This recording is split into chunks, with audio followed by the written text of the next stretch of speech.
Le marché américain arrive sur un support décisif pour l'année 2026. Les trois indices majeurs pourraient entrer dans une correction bien plus importante que ce que nous pensons. Dans cette vidéo, nous allons examiner les niveaux clés à surveiller ainsi que deux scénarios possibles pour les prochaines semaines. Après l'intro.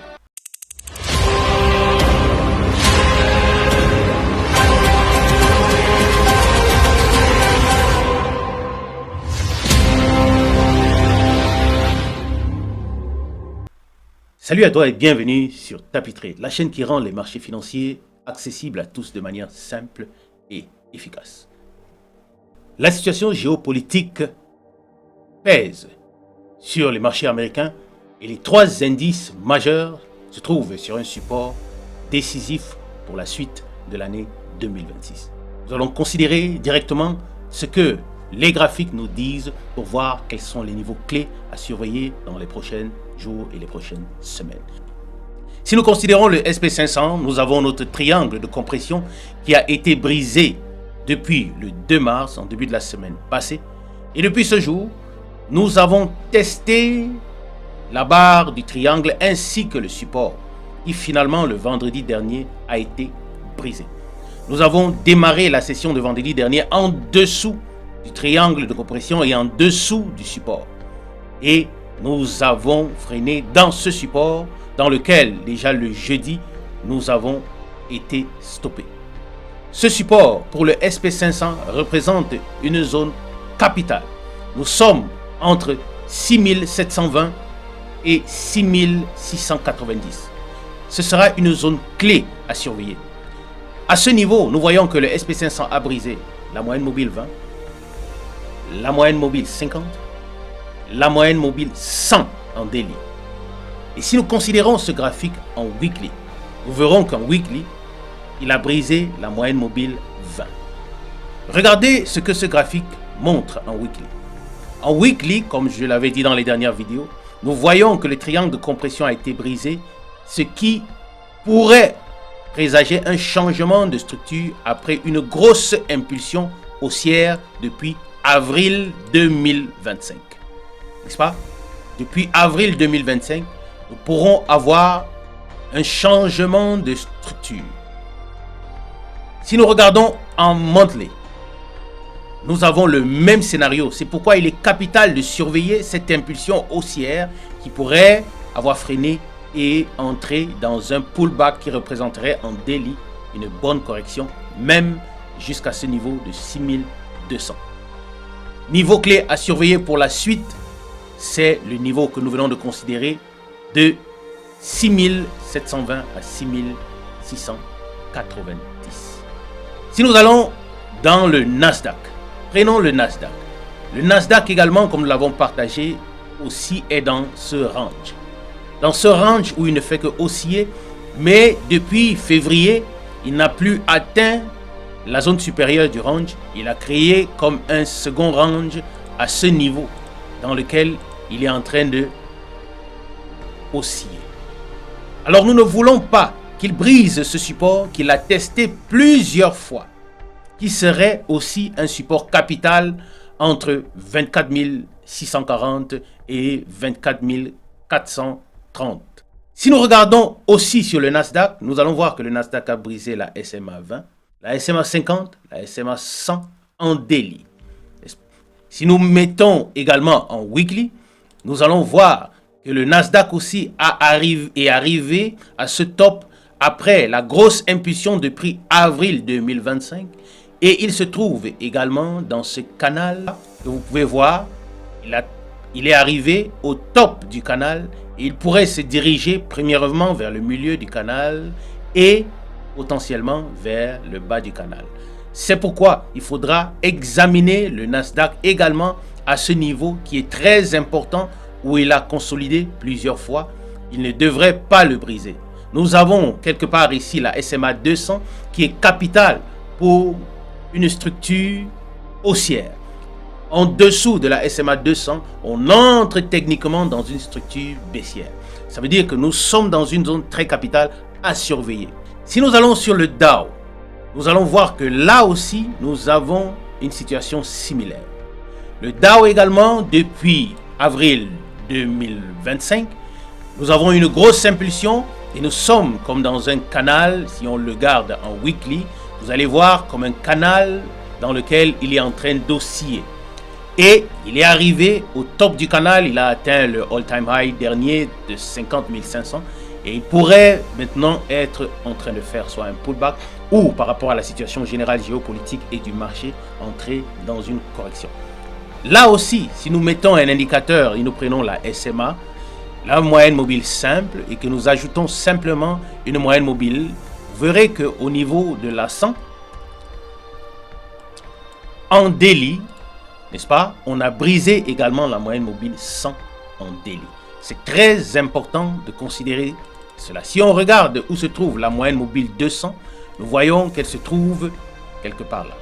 Donc, il est très important également sur le Dow que nous considérons cette zone et nous ne voulons pas voir le Dow briser ce support parce que le premier niveau serait le milieu du canal dans cette zone. Ce canal qu'on a considéré, que ce soit en monthly ou en weekly, il pourrait redescendre vers le bas du canal.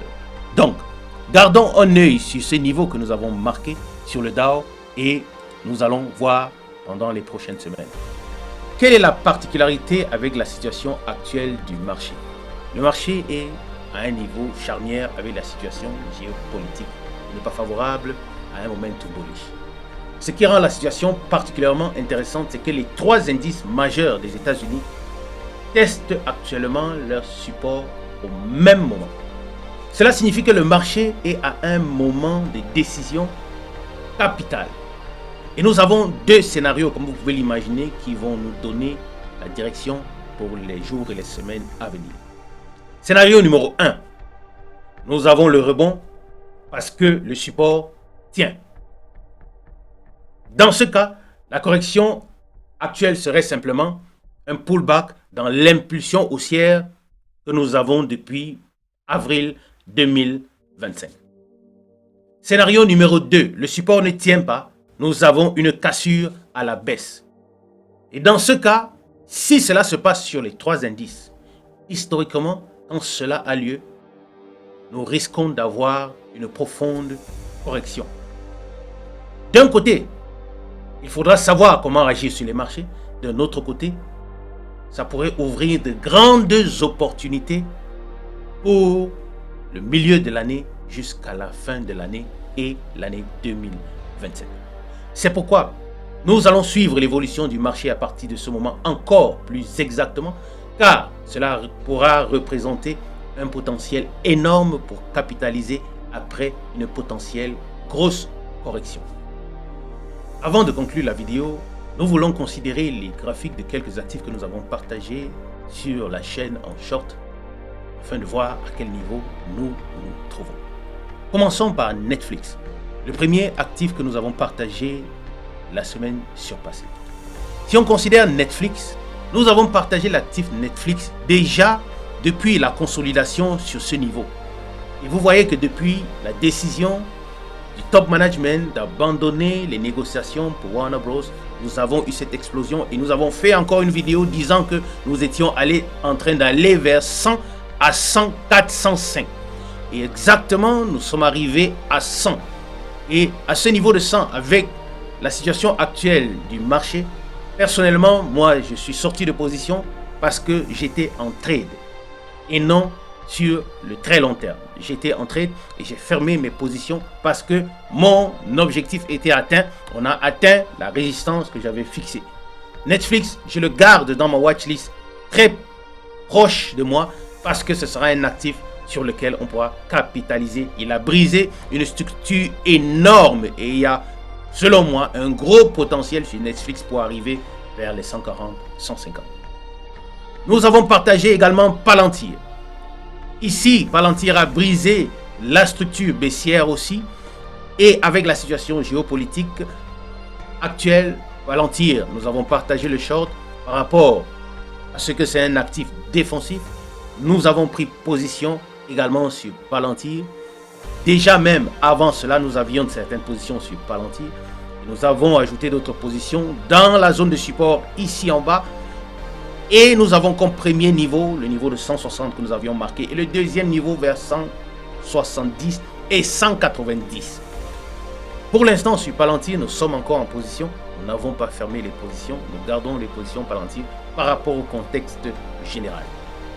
Et nous allons observer dans la semaine à venir. Si nous regardons l'actif Meta, nous avons partagé également un short sur Meta. Meta, par rapport à la situation du marché, a été retiré vers le support sur lequel il était en train de consolider depuis mi-février. Et nous sommes exactement sur ce support où vendredi, il a rebondi. Et nous allons continuer à observer la situation dans les jours à venir. Mais nous sommes toujours positionnés sur Meta jusqu'à ce que nous brisions ce support en fonction du marché en général. Alors nous saurons que là, il faudra sortir parce que Meta pourrait revenir dans la zone de 600 avant qu'on puisse relancer. Ça, c'est par rapport à la position de Meta. Nous sommes toujours positionnés et nous observons. Ça, c'est en trade, pas en investissement. Si on regarde SMCI que nous avons partagé, nous sommes toujours dans la zone de support où nous sommes en train de consolider. Nous n'avons pas encore pu avoir le déclencheur de l'explosion SMCI. Et sur cet actif, nous attendons. Nous attendons parce que c'est un actif qui ne coûte pas cher. On a pris des positions et nous attendons. Bien. Si nous regardons l'actif Now également que nous avons partagé, nous allons voir que depuis que nous l'avons partagé le 3 mars, il a encore fait 3 jours haussier. Il est dans la zone de 124 et nous avons donné comme premier niveau la zone de 136. Nous allons observer également Now les prochains jours. Nous restons en position. Voilà pour les actifs que nous avons partagés. Voilà comment nous allons nous comporter. Nous ne sommes pas des conseillers financiers. Nous ne partageons que ce que nous faisons à titre éducatif et à titre de partage et d'échange. Chacun sera toujours responsable de ses prises de position. Nous sommes là pour partager dans la communauté afin que les uns et les autres qui sont sur les marchés puissent tirer profit de ce que nous faisons. Bien. Les marchés américains arrivent sur un point technique extrêmement important. Les 3 indices sont sur un support. Nous voulons voir les 3 indices rester sur ce support et ne pas les briser et surtout ne pas les briser ensemble.